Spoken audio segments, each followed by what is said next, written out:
Hello students, red climax study channel पर कक्षा 12 के विद्यार्थियों का दोबारा स्वागत है। आज मैं आपको वही चैप्टर पढ़ाने चल रहा हूं जो कि आप पूर्ववत अभी पढ़े, फंक्शन के बारे में समझाने चल रहा हूं। तो चलिए, यहाँ पे बोर्ड है आपका। थोड़ा आपको दिखने में अगर दिक्कत होगी तो थोड़ा अपना वो क्या बोलते हैं, स्क्रीन थोड़ा फैला के आप देखिएगा। तो आप लोग ऐसा काम कर सकते हैं। कोई दिक्कत होगी तो आप कमेंट बॉक्स में डालिएगा। तो चलते हैं सवाल की तरफ। लाइए जी, क्वेश्चंस लाइए। आपके साथ और भी स्टूडेंट्स यहाँ पर बैठे हैं। तो चलिए जी, सवाल है 10 नंबर। 10 नंबर देखिए, सवाल दिया है फलनों का संयोजन। तो सबसे पहले आप फलनों का संयोजन पढ़ लेते हैं, ठीक है ना। उसके बाद इसको हम पढ़ा रहे हैं। देखिए यहाँ पे दो फलनों का संयोजन कैसे करते हैं। दो फलनों का संयोजन, तो चलिए सब समझिए। संयोजन को बेटा अंग्रेजी में बोलते हैं कंपोजिशन। क्या बोलते हैं? कंपोजिशन की स्पेलिंग क्या होती है? COMPO जीसन, SITION। Good. Composition of two functions, function.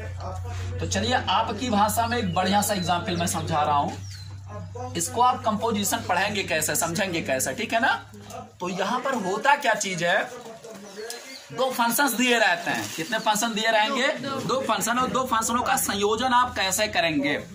जैसे आप कक्षा 12 के विद्यार्थी हैं, ठीक है ना। किस क्लास के विद्यार्थी हैं? कक्षा 12 के विद्यार्थी हैं। तो आपकी परीक्षा होती है ना। तो परीक्षा जब होती है तो कॉपी कहाँ जाती है? बोर्ड में जाती है। कहाँ पे जाती है? बोर्ड में जाती है। बोर्ड का मतलब ये होता है कहीं रखा रहता है कॉपी, और वो किसके अंतर्गत जाती है? आपके बोर्ड के अंतर्गत जाती है। और बोर्ड क्या करता है, वहां पर अपनी वही कॉपी अपने अध्यापकों के बीच में दोबारा क्या करता है जी? सर्व कर देता है। क्या कर देता है जी? सर्व कर। लोग समझते हैं कंपोजिशन होता क्या चीज है, आप टू फंक्शंस। तो यहाँ पर आप अपना एग्जाम्पल अगर आप ले लेते हैं, जैसे आप कक्षा 12 के क्या हो गए जी? स्टूडेंट हो गए। तो यहाँ पर आप स्टूडेंट लिख दीजिए, ओके ना। यहाँ पर बेटा क्या है, ये स्टूडेंट है। स्टूडेंट जब एग्जाम देता है तो वो कॉपियां किसके अंतर्गत आती है बेटा? बोर्ड के अंतर्गत आती है, जो आपका बोर्ड है यूपी बोर्ड, ठीक है ना। इसके बाद ये क्या करता है, बोर्ड वाले क्या करते हैं जी? ये कॉपियां क्या करते हैं, अपने अध्यापकों को देते हैं। यहाँ पर आप अध्यापक लिख लीजिए। क्या लिख लीजिए बेटा? अध्यापक। समझ में कुछ आया? जहां पर स्टूडेंट हो गया, स्टूडेंट जब अपनी कॉपी देगा एग्जाम, स्टूडेंट जब एग्जाम देगा तो वो कॉपियां कहाँ पे जाएंगी? बोर्ड में, मतलब बोर्ड उसके अंतर्गत आएगा। तो यहाँ पर पहला फंक्शन आपका तैयार हो रहा है। यफ क्या तैयार हो रहा है बेटा? यफ तैयार हो रहा है, ओके ना। फिर यहां से क्या हो गया, जो कि आपको परिलक्षित नहीं होगा, जो आप देख नहीं पाएंगे, ठीक है ना। तो यही बोर्ड वाले, यानी बोर्ड वाले जो होते हैं, ये कॉपियां किसको देते हैं बेटा? अध्यापक को देते हैं, ठीक है ना। तो बोर्ड और अध्यापक के बीच का जो संबंध है, इसको क्या सपोज कर लीजिए आप? जी मान लीजिए। समझ गए ना। अब यहाँ पे क्या होता है, स्टूडेंट बोर्ड को मतलब एग्जाम देता है, बोर्ड वाले किसको कॉपी देते हैं बेटा? अध्यापक। तो यहाँ पर क्या अर्थ है, स्टूडेंट जो एग्जाम देता है उसके बाद, एग्जाम देने के बाद क्या देखता है? अपना नंबर देखता है, कि वो पास हुआ कि फेल हुआ। इससे कोई मतलब नहीं है। इस बोर्ड से आपका मतलब एग्जाम उत्तर तो वही देंगे, आपके आंसर शीट वही निकालेंगे, लेकिन ये बीच में जो भाई साहब हैं, ठीक है ना, इनसे उसका कोई रिलेशन नहीं रहेगा। ऐसे आप समझिए, ठीक है ना। तो यहां से क्या निकलता है, अध्यापक कॉपी चेक करेगा, और कॉपी चेक करने के पश्चात उसका नंबर किसको देगा जी? स्टूडेंटों को देगा। समझ रहे हैं ना। तो यहाँ पर जो नियम तैयार हो रहा है बेटा, ये इसी को क्या बोला जाता है जी? Composition of two functions. Okay, कुछ बात समझ में आई? नहीं समझ में आई होगी, फिर से समझिए आप। जैसे आप स्टूडेंट है कक्षा 12 के या 10 के हो गए, ठीक है ना। आपने एग्जाम दिया, तो एग्जाम देते हैं किस पर लिखते हैं आप? कॉपी पे लिखते हैं। वो कॉपी कहाँ जाती है? बोर्ड में जाती है। बोर्ड का जहां पे स्थान होगा, जो भी होगा, वहां पे जाती है, ठीक है ना। तो कॉपियां यहाँ पर सीधे अध्यापक के पास नहीं जाती है। तो पहले क्या होता है, स्टूडेंट एग्जाम देते हैं, बोर्ड के पास जाती है। फिर बोर्ड वाले क्या करते हैं, कॉपी चेक करने के लिए अध्यापकों को क्या करते हैं? नियुक्त करते हैं, ठीक है ना। तो यहाँ पर देखिए, ये पहला फंक्शन बना कि बच्चे क्या किए? एग्जाम दिए बोर्ड का, ठीक है ना। तो कैसा फंक्शन तैयार हो गया जी? पहला वाला। इसके बाद जो बोर्ड वाले हैं वो कॉपियां चेक करने के लिए किसको नियुक्त करेंगे बेटा? अध्यापकों को नियुक्त करेंगे, ठीक है ना। तो जब अध्यापकों को नियुक्त करेंगे तो ये दूसरा फंक्शन आपका हो जाएगा, ठीक। तो यहाँ पर क्या दर्शाया गया है कि पहले का संबंध किससे हो रहा है बेटा, दूसरे से। तो जब पहले फलन का संबंध किससे किया जाए जी, दूसरे से, तो यही क्या कहलाता है, उनका संयोजन कहलाता है। ठीक है ना, क्या कहलाता है जी, संयोजन। बट इसको आप लिखेंगे क्या, गाफ लिखते हैं बेटा, इसको क्या लिखते हैं जी, गाफ। यानी फंक्शन जो दूसरा वाला है, यानी अध्यापक इसका उत्तर दे रहा है। समझिए थोड़ा, यहाँ पे जी मैंने पहले क्यों लिखा, एफ क्यों नहीं मैंने यहाँ पे लिखा है, अध्यापक इसका आंसर यानी जो मार्क देगा वो कौन देगा, अध्यापक। तो जी मतलब किस पर आच्छादित हो रहा है, मतलब जी किससे संबंधित हो रहा है बेटा, एफ से। तो इसको पढ़ते हैं कि फंक्शन फर्स्ट जो है वो दूसरे से क्या हो रहा है, संयोजित हो रहा है। समझ गए कुछ। और यहाँ पर गाफ, जैसे गाफ यहाँ पर लिख दिया गया तो फाग भी आता है, यानी इसमें अध्यापक का संबंध किससे दर्शाया गया जी, स्टूडेंट से। ठीक है ना, तो जब इसका संबंध इससे होगा तो इसको क्या बोलेंगे जी, स्टूडेंट का। जब तो इसको बोलेंगे बेटा, कितना बोलेंगे, फाग कहा जाएगा। ठीक, तो यही क्या होता है जी, कंपोजिशन ऑफ टू फंक्शन होता है। कंपोजिशन समझ में आया, कोई दिक्कत हो बताओ आप, है? तो ऐसे होता है बेटा। चलिए इसको मिटा के अगला देखते हैं आगे। आप एग्जाम्पल लेते हैं, बहुत से एग्जाम्पल्स हैं इसमें, या आपके लाइफ में मतलब आपसे जुड़े हुए हैं, जो चीज आप देख नहीं पाएंगे, समझ नहीं पाएंगे, लेकिन कंपोजिशन ऐसा ही होता है। देखिए आपका एक क्वेश्चन है, तो क्वेश्चन आप समझिए थोड़ा। यहाँ पे बेटा जो क्वेश्चन दिया गया है 10 नंबर का, यहाँ पे लिखा है आपका कि यदि आपको दिया है, आप ऐसा लिखेंगे, द गिवन फंक्शन, अर्थात दिया गया फलन, function from R to R है बेटा। देखो यहाँ पे आर का फलन किससे दर्शाया गया है जी, आर से, तथा दूसरा फंक्शन आपका दिया है जी सच दैट, यहाँ पे लिखा है, यानी फंक्शन फ्रॉम लिखा है आपका आर टू आर, दूसरा भी फंक्शन किससे संबंधित है जी, आर टू आर से, तथा यहाँ पर दिया गया है कि एफ सफिक्स एक्स बराबर आपका लिखा है 2x। ठीक है ना, तथा फिर लिखा है यहाँ पर जी सफिक्स एक्स बराबर बेटा लिखा है एक्स स्क्वायर प्लस 2। तो आपको वैल्यूज निकालनी बेटा, फॉग और गाफ की। किसकी वैल्यूज निकालनी है, फॉग और गाफ। इसको लोग बोलते हैं ऐसे, लेकिन उसका अर्थ दूसरा होता है। ठीक है ना, तो यहाँ पे समझिए, जब बेटा आप फॉग निकालोगे, क्या निकालोगे आप, फॉग निकालोगे, तो फॉग मतलब होता क्या चीज है, फॉग का मतलब होता है जी के साथ, यहाँ पर चर क्या लिखा है जी, एक्स लिखा है, इसको आप लिखेंगे फॉग जी एक्स। ठीक है ना, यहाँ पर ओ हटा के यहाँ पर ब्रैकेट में इसको लिखते हैं G of F of G suffix X. तो जो जी सफिक्स एक्स वाला फंक्शन होता है पूरा यहाँ पे उठा के पुट कीजिए, तो एफ ऑफ कितना हो जाएगा जी सफिक्स क्या लिखा है भाई साहब, एक्स स्क्वायर प्लस कितना लिखा है, 2 लिखा है। तो फंक्शन आप एफ उठाएंगे, एफ वाला फंक्शन क्या है, एफ सफिक्स एक्स बराबर कितना है 2x। जहां एक्स है वहां पे क्या पुट करना है आपको, एक्स स्क्वायर प्लस 2 रखेंगे, नॉट 2। आप क्या रखेंगे जी, एक्स स्क्वायर प्लस कितना रखेंगे, 2 रखेंगे। ओके, तो यहाँ पर आपका आ जाएगा कितना, 2 गुणे इस x के स्थान पे बेटा क्या रख रहे हो आप, एक्स स्क्वायर प्लस कितना रख रहे हो, 2 रख रहे हो। 2 से अंदर मल्टीप्लाई आप कर लेंगे, तो 2 से एक्स स्क्वायर में गुणा करेंगे कितना हो जाएगा, तो एक्स स्क्वायर प्लस 2 कितना हो जाएगा जी, 4 हो जाएगा। ये वैल्यू आपने किसका निकाल लिया जी, फॉग की निकाल लिया। ठीक है ना, एंड आपको यहीं से पूछा है कि गाफ की वैल्यू निकालना है, तो गाफ का मतलब क्या हो जाएगा जी आप कितना हो जाएगा जी, एफ सफिक्स एक्स। ठीक है ना, तो आप इसको ऐसे लिखेंगे जी आप F suffix x, F suffix X वाला फंक्शन यहाँ पे उठा के लिखिए आप, तो एफ सफिक्स एक्स कितना लिखा है जी, 2x लिखा है,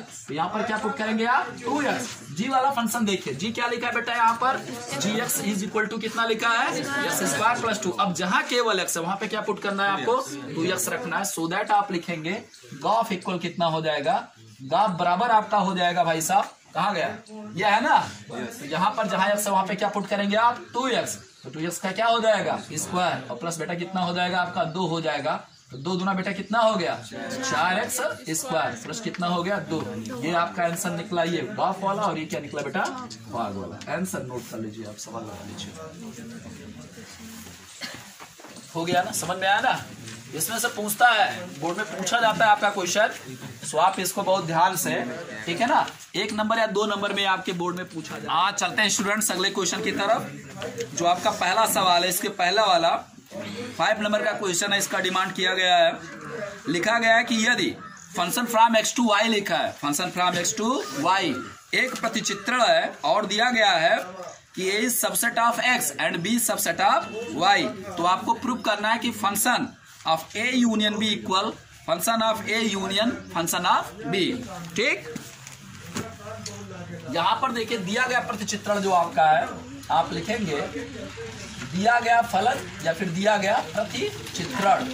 प्रतिचित्रण की मतलब होता है बेटा मैपिंग, मतलब प्रतिचित्रण का मतलब भी क्या होता है, फलन ही होता है। समझिए यहाँ पर आपका दिया गया है कि फंक्शन फ्रॉम x टू कितना लिखा है y, और यहाँ पर आपको दिया गया है क्या, a is subset of x and b is subset of कितना लिखा है भाई साहब, y लिखा है। तो आपको सिद्ध करना है, क्या करना है भाई साहब, सिद्ध करना है। तो यहाँ पर जब आप प्रूफ करना होता है, क्या प्रूफ करना है आपको, कि function a union b equal आपको लाना है function a union function b, यही आपको सिद्ध करना है। तो यहाँ पे कक्षा 11 में आप लोग नियम पढ़े होंगे जो आप सेट पढ़े हैं, ठीक है ना। सिद्ध करने वाला, क्या करने वाला भाई साहब, सिद्ध। जब भी यूनियन की बात है, इंटरसेक्शन की बात है, सिमेट्रिक डिफरेंस की बात है, ठीक है ना। सिमेट्रिक डिफरेंस आप लोग जानते ही, आप लोग सिमेट्रिक डिफरेंस आप लोग जानते होंगे जो अभी मैंने बताया। तो यूनियन इंटरसेक्शन आपका जो डिफरेंस होता है, तो वहां पर जब भी सिद्ध किया जाता है तो वहां पर क्या करके सिद्ध किया जाता है आपका, तर्क विधि से। तर्क विधि में क्या होता है, कोई एक एलिमेंट आप उठाते हैं, मैंने क्या बोला भाई साहब, कोई एक एलिमेंट उठाते हैं और ये करते हैं कि ये इसका भी एलिमेंट है, किसका एलिमेंट है, इसका एलिमेंट है, ठीक है ना।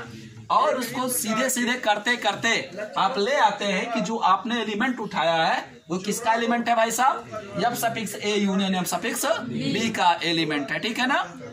तो इससे क्या होगा कि अगर ये इसका भी एलिमेंट और इसका भी एलिमेंट हो तो ये क्या हो जाएगा, इसका सबसेट हो जाएगा, समझ रहे हैं ना। फिर दोबारा क्या सपोज करते हैं कि ये वाला जो है, ये वाला पक्ष यानी बायां पक्ष, सॉरी दायां पक्ष जो है, उसका भी एक एलिमेंट आप लेते हैं, जो पूर्वत आपने लिया वही एलिमेंट यहाँ पर के लिए लेंगे, ठीक है ना।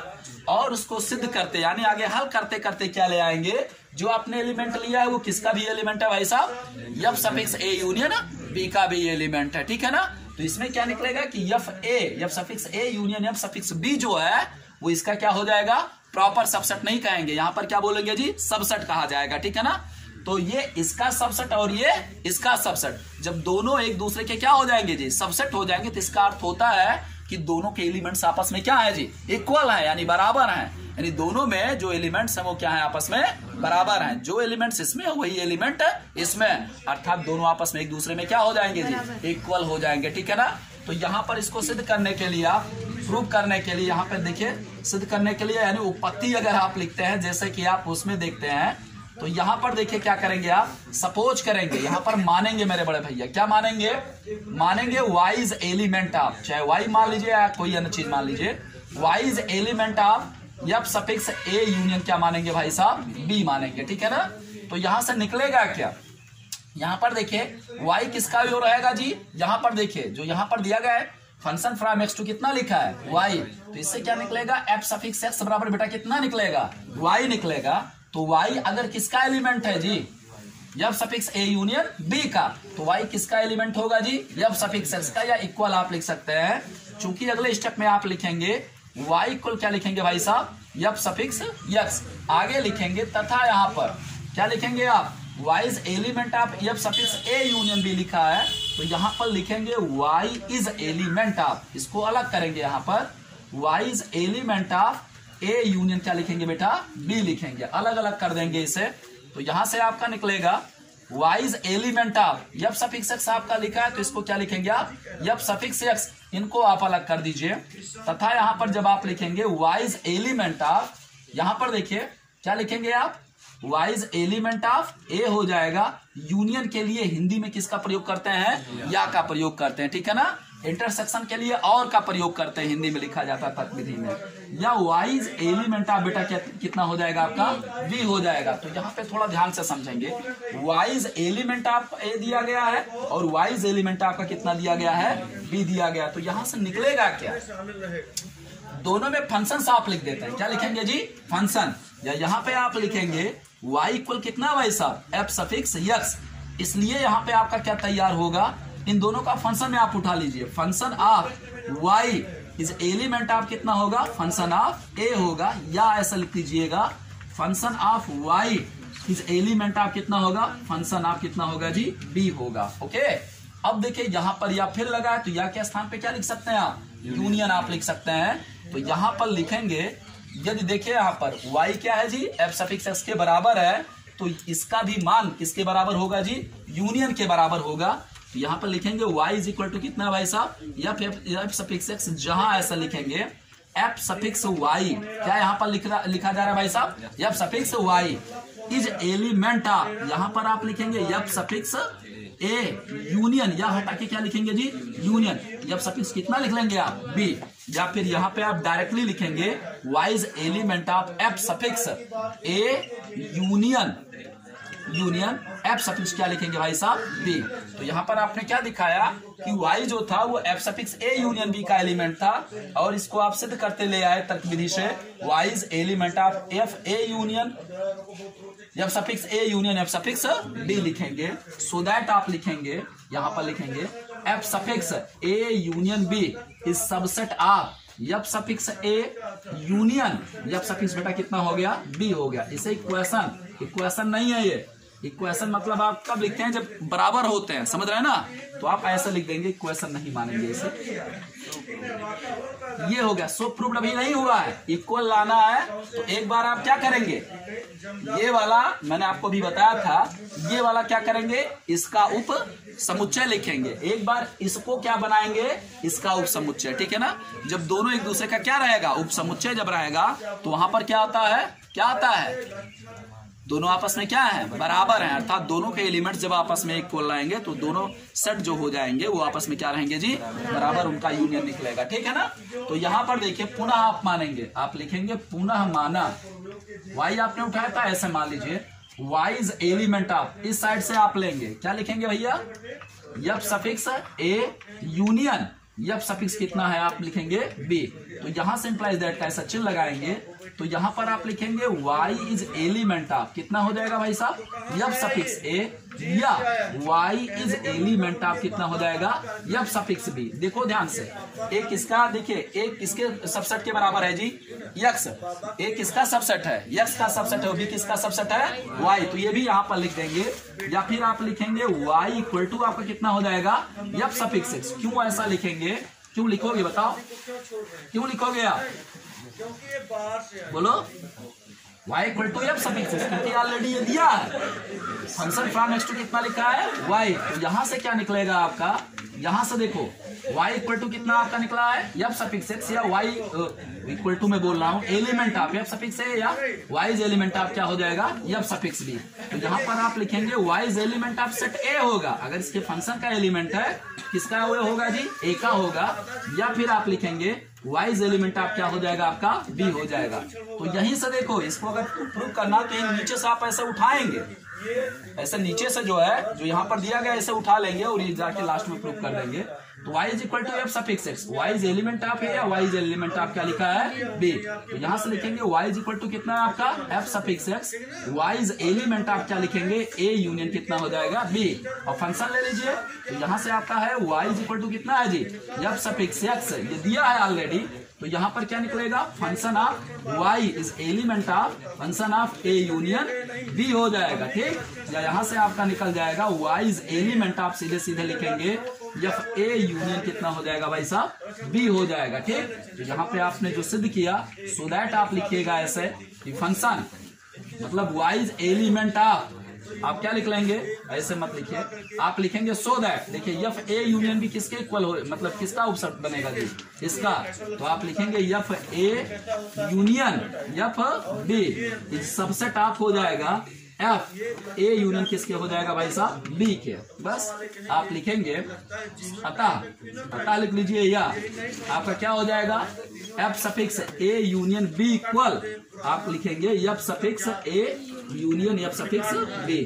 जब दोनों एक दूसरे का क्या सिद्ध करेंगे जी, सबसेट प्रूव कर देंगे, तो क्या हो जाएगा आपका सवाल प्रूव हो जाएगा। तो ये जो विधि आपने लिखी है, किस विधि से लिखा है, ये तर्क विधि से है। तो नोट करना हो तो नोट कर लीजिए, अदरवाइज मिटा दें आप लोग,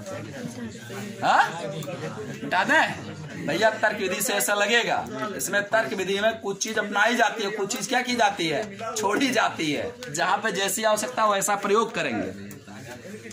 यूनियन के लिए या लगाते हैं, इंटरसेक्शन के लिए क्या लगाते हैं, और लगाते हैं माइनस के लिए भी इज नॉट एलिमेंट तथा इज नॉट एलिमेंट का प्रयोग करते हैं, ठीक है ना।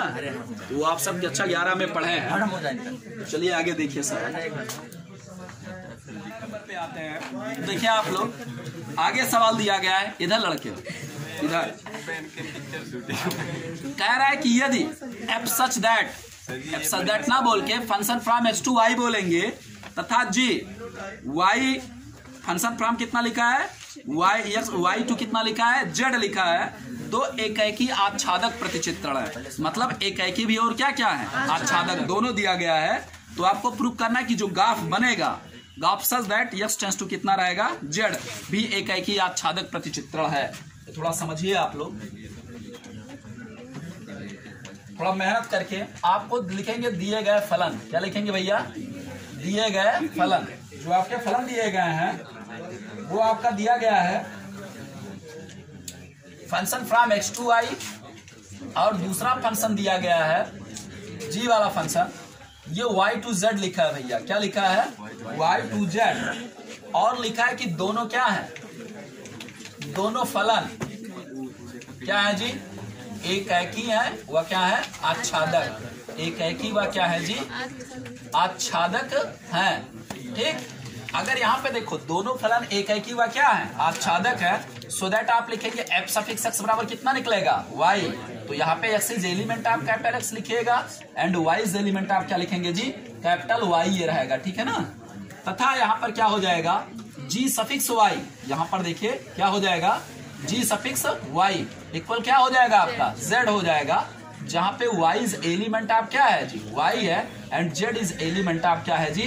z है। ओके, अब यहाँ पे आपको सिद्ध क्या करना है कि ग्राफ यहाँ पर देखिए g of f suffix x such that यहाँ पे लिखा है, फिर लिखा है x टेंड्स टू कितना लिखा है z। मतलब आप इसको पढ़ेंगे जो ग्राफ वाला फंक्शन तैयार होगा वो x से कहां पर जी? z पर भी क्या है एकाएकी और क्या है आच्छादक है। यही क्या करना है आपको सिद्ध करना है, आपको प्रूव करना है।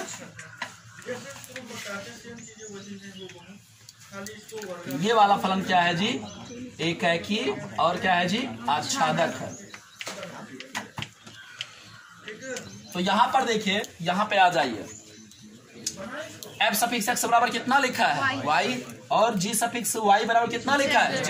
तो आप यहाँ पे चलिए आप लिखेंगे चूंकि f सफिक्स x इक्वल कितना है जी? y है तथा g सफिक्स x बराबर कितना लिखा है जी? सॉरी, g सफिक्स y बराबर कितना लिखा है z। तो ये उठाइए ग्राफ उठाइए, सो दैट आप लिखेंगे g of f suffix x, graph लिखा है ना, तो g आप क्या लिखेंगे? f सफिक्स x इक्वल कितना हो जाएगा g of f suffix x। Okay, तो f सफिक्स वाला फलन क्या लिखा है जी? y लिखा है लड़के, देखो यहाँ पे g आप कितना हो जाएगा जी? y इक्वल कितना हो जाएगा आपका g y की वैल्यू कितना दिया गया है? z दिया गया। कितना आ गया भाई साहब? z आ गया। समझ रहे हैं ना।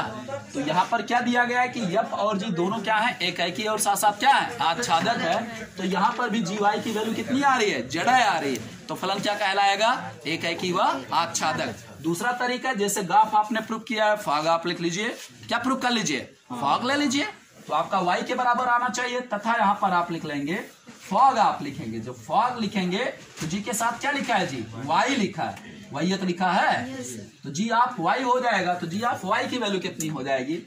आप लिखेंगे जी आप मतलब f आप कितना हो जाएगा? g सफिक्स कितना हो जाएगा?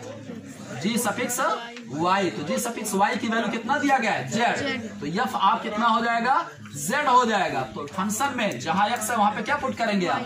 z पुट करेंगे। क्या पुट करेंगे जी? अगर x है तो y की वैल्यू आ रही है और f z अगर आपका है तो क्या लिखेंगे जी?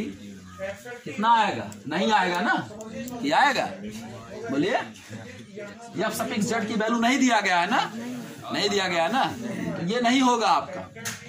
या आप f सफिक्स z की वैल्यू आप नहीं पुट कर पाएंगे, ठीक, क्योंकि यहाँ पर कोई फंक्शन नहीं दिया है। तो सीधे सीधे आप लिखेंगे कि जो ग्राफ आप निकाल रहे हैं उसकी वैल्यू जी वाई अर्थात जेड के क्या हो रही है? बराबर हो रही है। इसलिए फलन क्या है? एकाएकी व क्या है? आच्छादक है, ठीक है ना। तो ये आप मत लिखिएगा, इसको लिखने की आवश्यकता नहीं है। लिखेंगे सो दैट ग्राफ जो है, ग्राफ यहाँ पर लिखेंगे कितना है जी, x टेंस टू कितना है जी, z। क्या है, एकैकी है, वह क्या है, आच्छादक है, एकैकी व आच्छादक है। नोट कर लीजिए इसको। बोलते हैं ना।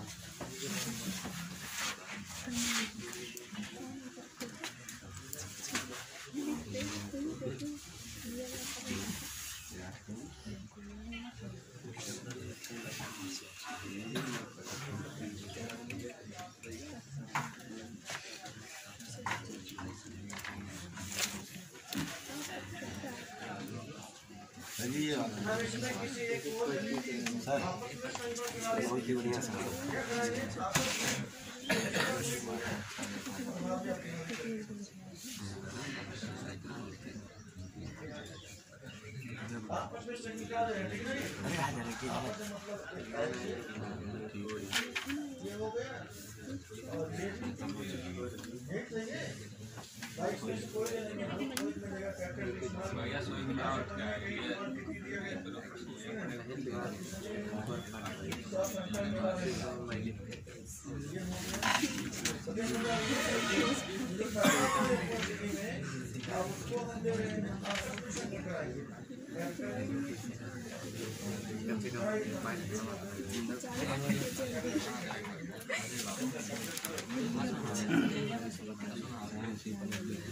ये पूरा का पूरा नियम है।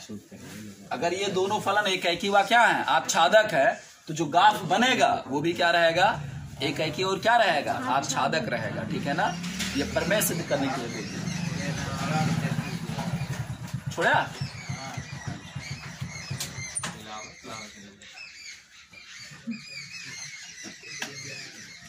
अनुज है आपका भाई, अनुज मतलब समझते हैं, छोटा है भाई। आप लोग जैसा सिखाएंगे वैसा चलाएगा। आप तो सुनिए, बैठ के एक घोड़े जोन पर, गाड़ी जोन पर चारना है,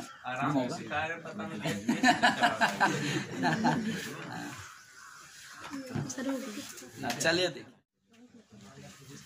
ये लड़कों देखो, ये आप ये वाला ना पढ़ के आप लोग ये देखिए, आप लोगों के पास किताब है ना, सवाल कीजिएगा, जो नहीं आएगा फिर पूछिएगा। ठीक है ना।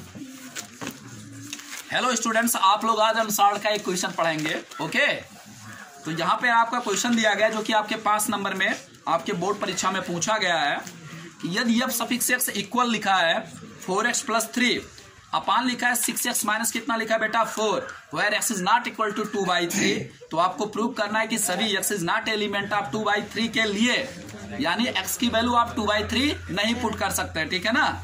f x इक्वल x लिखा है और f का प्रतिलोम फलन क्या है, तो ये भी पूछा है कि f का प्रतिलोम फलन क्या है। तो मैंने आपको बताया था कि प्रतिलोम निकालने के लिए यदि आपको इनवर्स मतलब ज्ञात करना हो तो क्या करते हैं आप, फलन को क्या सिद्ध करेंगे, पहले एकैकी और आच्छादक सिद्ध करेंगे। ठीक है ना।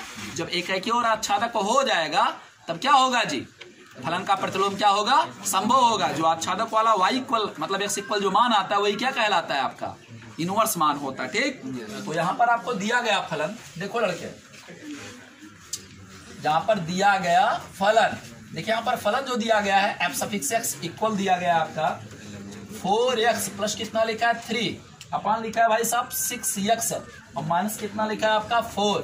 यहाँ पर देखिए x इज नॉट इक्वल लिखा है 2 कितना लिखा है 3, तो आपको प्रूव करना है कि f x, देखो यहाँ पर सिद्ध करने वाली यहाँ पर लिख देते हैं f x इक्वल x लाना है। ठीक, लो ये अनुसार आप लोग लीजिए। तो यहां पर देखिए x की वैल्यू 2/3 के बराबर नहीं, इसका अर्थ समझे। अगर यहाँ पर 2/3 आप रखते हैं x के स्थान पर तो 6 × 2 कितना हो जाएगा 3 और माइनस कितना हो जाएगा बेटा 4 हो जाएगा। ठीक है ना। तो 3 दूना कितना होता है 6, 2 दूना कितना बचेगा 4, 4 - 4 करें कितना मान आ जाएगा 0, तो अनडिफाइंड हो जाएगा। ओके ना। तो इसीलिए यहाँ पर दिया गया कि x की वैल्यू आप 2/3 नहीं पुट करेंगे, इसके अलावा कुछ भी पुट कर सकते हैं। ठीक है ना। तो आप देखिए पहले एकैकी लगा लीजिए, लिखेंगे एकैक के लिए, क्योंकि क्या निकालना है आपको, क्या निकालना है, क्या निकालना है, इनवर्स निकालना है, इसलिए एकैक आप सिद्ध करेंगे। एकैक के लिए आप क्या सपोज करते हैं, सपोज करते हैं कि एफ सफिक्स x1 इक्वल कितना है, एफ सफिक्स x2। यहाँ पर आप दूसरा भी होता है, वो मैंने आपको बताया नहीं अभी तक। F suffix x1 is not equal क्या लिख सकते हैं आप, एफ सफिक्स x2, तो x1 x2 के बराबर नहीं होगा। तो ऐसे भी एक है कि आप प्रूव कर सकते हैं, समझ रहे हैं ना। तो यहाँ पर मानेंगे आप एफ सफिक्स x1 बराबर F suffix x2, so that आप ये पुट कीजिए 4 लिखेंगे, x1 प्लस कितना लिखेंगे 3 अपान 6 x1 माइनस कितना हो जाएगा 4 इक्वल हो जाएगा कितना 4x2 प्लस कितना हो जाएगा 3 अपान 6x2 माइनस कितना हो जाएगा 4। मल्टीप्लाई कीजिए इसे आप, 3 गुणा करेंगे तो इसे समय कर डालिए, 4x1 से 6x2 से गुणा करेंगे, 6 कितना हो जाएगा जी 24, x1 गुणे कितना हो जाएगा x2, 4x1 से -4 में गुणा करेंगे तो -4 चौक 16x1, ठीक है ना। प्लस 3 से मल्टीप्लाई कर लीजिए तो प्लस 36 कितना हो जाएगा 18x2 माइनस 3 चौक 12 इक्वल आप लिखेंगे यहाँ पे 6x1 से 4x2 में गुणा करेंगे, 6 कितना हो जाएगा 24 हो जाएगा, x1 और कितना हो जाएगा x2, फिर 6x1 से किस में गुणा करेंगे 3 में, प्लस 36 कितना हो जाएगा 18 कितना हो जाएगा x1 हो जाएगा, -4 से गुणा कर लीजिए तो -4 से जब गुणा करेंगे 4 कितना हो जाएगा 16 कितना हो जाएगा x2 हो जाएगा, फिर -4 से किस में गुणा करेंगे आप 3 में, तो -4 3 कितना हो जाएगा 12 हो जाएगा, ठीक है ना। तो यहाँ पर जो कांस्टेंट है पहले उनको काट देंगे आप, ठीक है ना।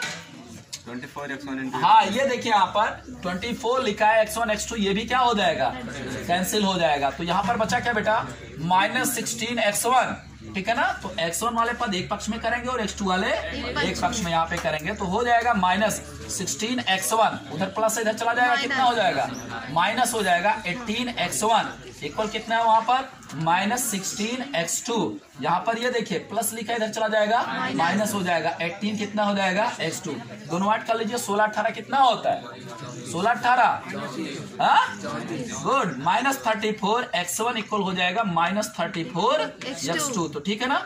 माइनस माइनस भी आपका कैंसिल हो जाएगा 34 तो आप क्या ले आए x1 बराबर कितना ले आए x2 ले आए, ठीक है ना। तो इसलिए f क्या है जी एक है, f क्या है एक है, ओके। अब देखिए प्रतिलोम के लिए, सॉरी प्रतिलोम चाहे आप कहिए, पहले भी आप छादक प्रूफ करेंगे, लिखेंगे आप छादक के लिए, ठीक क्या लिखेंगे आप छादक के लिए। मैंने आपको बताया था कि जो पूरा फंक्शन है किसके बराबर आप मानते हैं जी y के बराबर मानते हैं, सो दैट आप लिखेंगे 4x प्लस कितना लिखेंगे 3 अपान 6x माइनस कितना हो जाएगा 4 इक्वल कितना हो जाएगा y डोमेन से बिलोंग करेगा कि रेंज से गुड, क्योंकि ये सफिक्स x के क्या है जी बराबर है। तो यहाँ पे मल्टीप्लाई कर लीजिए पहले आप लिखेंगे 4x प्लस कितना लिखेंगे 3 इक्वल 6x माइनस 4 से जब y में गुणा करेंगे तो 6xy और माइनस कितना हो जाएगा 4y, x वाले पद एक पक्ष में और जो x y और अचर वाले पद हैं उन्हें एक पक्ष में कर लेंगे। तो आगे लिखेंगे बेटा आप लिखेंगे 4x और माइनस कितना हो जाएगा आपका 6xy इक्वल यहाँ पर कितना हो जाएगा +3 इधर चला जाएगा -3, तो -4y यहाँ पर पुट कीजिए, माइनस कॉमन ले लीजिए तो 3 प्लस कितना लिख दिया जाएगा आपका 4y हो जाएगा, ठीक है ना। यहाँ से आप x कॉमन ले लीजिए, x जब कॉमन लेंगे कितना आ जाएगा 4 माइनस कितना हो जाएगा 6y बराबर -3 प्लस कितना लिखा है जी 4y। ये चीज समझ में आया ना आप लोगों को, देखो प्लस इधर चला जाएगा -3 हो जाएगा, तो माइनस दोनों जगहों पे था इसलिए माइनस आपने कॉमन ले लिया, सो दैट x बराबर आपका हो जाएगा कितना -3 प्लस कितना है आपका 4y और बटन कितना हो जाएगा 4 माइनस कितना हो जाएगा 6y। इस माइनस से नीचे आप मल्टीप्लाई कर लीजिए क्योंकि यहाँ पर माइनस है, तो आपका 3 प्लस कितना हो जाएगा जी 4y बटे में आपका कितना हो जाएगा 6y माइनस कितना हो जाएगा 4, y के सामने माइनस का चिन्ह नहीं है तो y की कोई भी वैल्यू आप पुट करेंगे, कोई भी वैल्यू का मतलब हो गया यदि आपका x जो है रियल नंबर है तो y भी रियल नंबर आएगा, समझ रहे मेरी बात ना। यदि पूर्णांक है तो क्या आएगा पूर्णांक भी आ सकता है, ठीक है। नेचुरल नंबर के लिए नहीं कहा जा सकता है कि नेचुरल नंबर के लिए सत्य रहेगा, ठीक है ना। तो यहाँ पर देखिए यहाँ पर x बराबर आप कितना ले आए हैं 3 प्लस कितना हो जाएगा 4y बटे में 6y माइनस कितना हो गया 4 हो गया। तो y की वैल्यू देखो यहाँ पर, देखो यहाँ पर ध्यान से देखिए, जो आपका इक्वेशन तैयार है वही फिर आपको दिखाई पड़ रहा है। देखो अगर उसका कंपैरिजन करेंगे कुछ चेंजिंग दिख रही है? सिर्फ इतनी चेंजिंग दिख रही है, जहां पे x वहां पे क्या है? y है, और कोई परिवर्तन नहीं है। तो x की वैल्यू यदि 2/3 के बराबर नहीं है तो यहाँ पर y की वैल्यू 2/3 के बराबर, क्योंकि अगर ये पुट करेंगे तो इसका मान क्या हो जाएगा? क्या हो जाएगा? अनडिफाइंड हो जाएगा। ठीक है ना, जब अनडिफाइंड हो जाएगा तो आप क्या बोलेंगे? क्या बोलेंगे? फलन का अस्तित्व है। अनडिफाइंड हो जाएगा तो नहीं है फलन का अस्तित्व। ठीक है ना, तो अर्थात यही क्या हो जाएगा भाई साहब, जहां पे आप लिख लेंगे y is not equal to, कितना लिखेंगे भाई साहब? 2y कितना हो जाएगा? 3। इसलिए f क्या हो जाएगा भाई साहब? आच्छादक हो जाएगा। f क्या हो जाएगा? आच्छादक है। ठीक है ना, अगर f आच्छादक है तो इसका क्या ज्ञात कर सकते हैं आप? इनवर्स ज्ञात कर सकते हैं। सो दैट आप लिखेंगे f इनवर्स y, चाहे f इनवर्स अगर x लिखना चाहें तो f इनवर्स x, जहां y यहाँ पे x लिख लीजिए, या अगर आप f इनवर्स y लिखना चाहते हैं तो यहाँ पर क्या लिखेंगे? 3 प्लस कितना लिखेंगे? 4y अपान 6y माइनस कितना हो जाएगा आपका? 4। तो इनवर्स आपने निकाल लिया, इसका प्रतिलोम क्या होगा? तो प्रतिलोम आपने क्या किया है? निकाल लिया है। ठीक है ना, या आप ऐसा लिख सकते हैं, प्रतिलोम अगर आप निकालेंगे x के रूप में तो f इनवर्स x बराबर, तो जहां x y है वहां पे क्या पुट कर लीजिए? x। तो 3 प्लस कितना हो जाएगा? 4x अपान कितना हो जाएगा? 6x माइनस कितना हो जाएगा? 4। ठीक है ना, ऐसा भी लिख सकते हैं। अब आ जाइए फॉफ x पर, ये चीज जो आपसे पूछा गया है बेटा, तो यहां पर देखिए स्पेस यहां पर बच रहा, तो यहां पर मैं आपको समझा दे रहा हूं। तो देखिए f सफिक्स x, इसका मतलब हो जाएगा f ऑफ कितना हो जाएगा? f suffix x। ठीक है ना, तो f सफिक्स x की कंप्लीटली वैल्यू ये है, उठा के रखिए ये 4x प्लस कितना है? 3 अपान 6x माइनस कितना आ रहा है? 4। अब यही फलन, ये जो पूरा मान आ रहा है, यही जहां जहां x से उठा के क्या करेंगे? रखेंगे, तो इक्वल आ जाएगा। मूल फलन आप उठाएंगे तो 4 गुणे कितना लिखेंगे आप? 4x प्लस कितना है? 3 बटे में 6x माइनस 4, फिर प्लस 3 लिखा है तो प्लस 3 लिखिए, फिर बटे में जब आप आएंगे तो कितना लिखा है? 6x। तो 6 गुणे x के स्थान पे क्या पुट करेंगे? 4x प्लस 3 और बटे में 6x माइनस 4, और बेटा कितना हो जाएगा यहाँ पे? -4। तो कैलकुलेट कीजिए, इसका गुणा यहाँ पर हो जाएगा, इससे यहाँ पे गुणा करके हर दोनों का समान हो जाएगा, हर क्या करेंगे? काट देंगे। ठीक है ना, तो थोड़ा स्पेस कम है इसलिए आप लोगों को यहाँ पर मैं डायरेक्टली समझा रहा हूँ। देखिए 4 से गुणा कीजिए, 4 चौ कितना हो जाएगा बेटा? 16x प्लस 4 3 कितना हो जाएगा? 12 हो जाएगा। ठीक है ना, इसको इसमें गुणा करना पड़ेगा, प्लस का चिन्ह लगाइए, 3 से कितना हो जाएगा? 18x माइनस 4 से किसमें गुणा करेंगे? 3 में, तो माइनस कितना हो जाएगा आपका? 12 हो जाएगा। बटे में देखो ये वाला हर दोनों का समान हो जाएगा तो काट देंगे। ठीक है ना, सेम कंडीशन, 6 से गुणा कर लो, 6 चौ कितना हो जाएगा? 24 कितना हो जाएगा? x, और प्लस कितना लिखा है? 18 हो जाएगा। -4 से इसमें गुणा कर लीजिए, तो माइनस 6 चौ कितना हो जाएगा? 24 कितना हो जाएगा आपका? x हो जाएगा। फिर माइनस गुणा क्या हो जाएगा? प्लस कितना हो जाएगा आपका? 16 होगा। 16 होगा। तो यहाँ पर देखिए कोई गलती हो रही है, मुझे लग रहा है 16-18 गलती नहीं हो रही, अभी सॉल्व करेंगे तब उसके बाद देखेंगे गलती होगी ना। 16-18 बेटा कितना होता है? 16-18 34, आप लिखेंगे 34x, और 12 क्या हो जाएगा? कट जाएगा। इसी तरीके से 24x क्या हो जाएगा? 18 और 16 कितना होगा? 34 होगा। तो 34 से 34 भी क्या हो गया? तो आ कितना गया जी? x। सो दैट आप यहाँ पे लिखेंगे, यहाँ पर देखिए स्पेस कम है, f सफिक्स x इक्वल कितना आ जाएगा? x। आपने क्या किया? सवाल प्रूव्ड कर लिया, लिख लेंगे सो प्रूव्ड। तो लगा लीजिए, काम